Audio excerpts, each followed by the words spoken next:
Yes, in fact, when I came back from my trip to India, I really encountered tremendous problems and challenges, especially with the people in the mosque. At that time, being a young adult, I was the vice president of the Muslim youth group.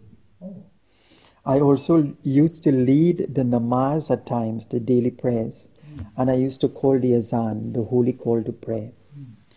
And so some of the members in the mosque knew that I had started to believe in Sai Baba, that I had gone to India to meet him.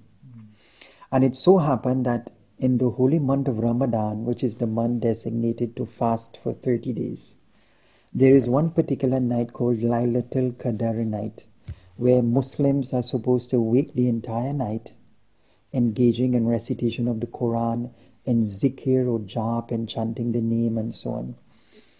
And so to wake the whole night, I did that as well. But I also, to pass the time in a spiritual way, I took one book of Sai Baba with me in the mosque. And lo and behold, one of the management mosque board members saw the book that I was reading. And it really upset him. So they had a mosque board meeting and they took away my position first as vice president of the youth group. They banned me from leading the prayers, the daily prayers, and they took away the duty of calling the holy call to pray.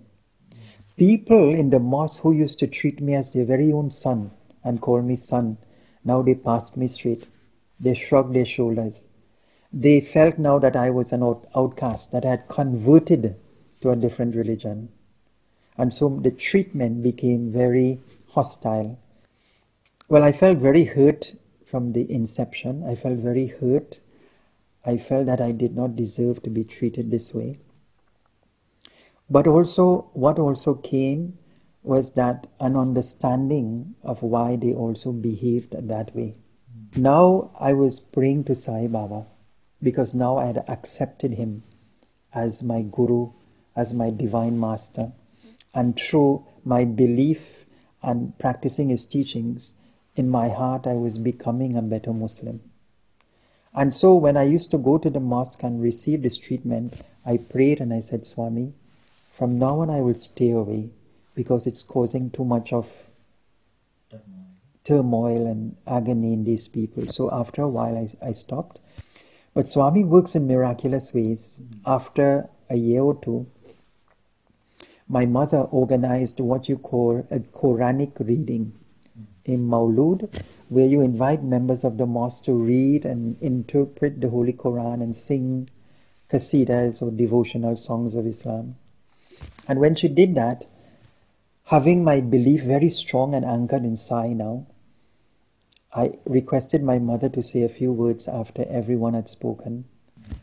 And I said to them very lovingly that whether you call him Rama, Krishna, Allah, it is the same God. And most important is not our belief in God that is important, but how that belief overflows into our conduct and behavior. And God is going to look at the purity of our heart and our intentions. And I said, regardless of religion, purity of heart and conduct are most important. And I also said, no religion is greater than the other because all belongs to God and He has no favorites. The most amazing thing happened afterwards. The Imam of the mosque came up to me and said, Brother Fize, what a good message you've given. Oh my God. So I was so shocked. I said, Swami, these are the same people who literally discarded me from the mosque. When I inquired a little further, when I had come back from India on that first trip, through Bhagwan's grace and will, I had started to give little messages on his birth, life and teachings throughout the country. And I came to know some of the Muslims in the mosque had attended some of those sessions, being invited by Sai devotees to come. So they had heard the message of Sai Baba. And so the message, that universal message, was beginning to take root in their heart, however small.